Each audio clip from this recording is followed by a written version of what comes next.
If I had to do my entire base routine using only 5 brushes, these are the 5 I would use. Okay, so don't get me wrong, I love a foundation brush, but if I had to do my makeup only using 5 products, I probably would pass on it. And instead, I would just use a beauty blender, which honestly does the job just as good. A foundation brush is super good if you want more full coverage. Okay, the first brush I could not live without is the BK Beauty 109 brush. What I love about this brush is how it's really angled, but it's also very small, so it's super good for being very precise. I especially love using this brush for cream bronzer. It's also very dense, so it blends everything out super easy. For my next brush, it's another BK Beauty brush. This is the A506 brush. This is one of my favorite brushes for concealer. As you can see, it also has that like slanted end as well. So it's super good for pushing in product and being super precise. If I could have 10 of these brushes, I would, because I literally wash this brush after every single person I do makeup for. I'm obsessed with it. I want to order more, you know, run a budget. It just tapped out product so perfectly.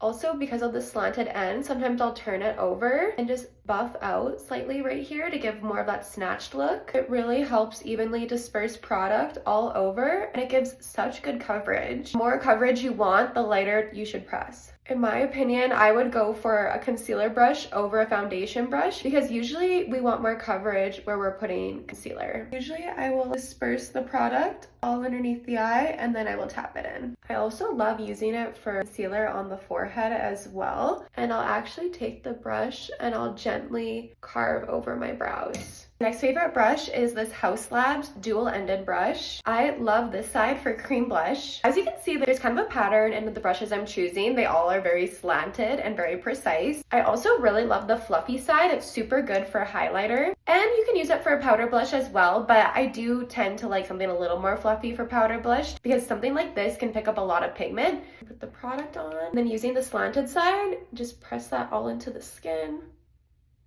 I really love how precise this brush is. I think what makes makeup look more professional is when everything looks intentional. And also with this brush, it's super good for picking up product as well, which I'm gonna do for this side here. I actually think I prefer with the product picked up with the brush. Something that I like to do when my makeup's looking crazy like this to soften it is I go back in with this A506 brush and I just diffuse and melt these colors together. It makes such a huge difference. This is why I love this brush. Now we have a way more blended out cheek. Okay, my next favorite brush is this BK Beauty 104 brush. This you could use for under your eyes for powder, or you can use it for powder blush. I like to do both. And you can do this instead of using a powder puff, which I normally prefer powder puff, but I'm gonna keep what we're using minimal. Just look up, just set under the eyes. This is super good for my natural girlies who don't want a lot of powder. Using a super fluffy brush like this will mattify your face without putting too much powder on. Same thing if your skin tends to be more dry. And as well, you can also use this for powder blush as well. And I'm also going to use this Haus Labs brush for some highlighter.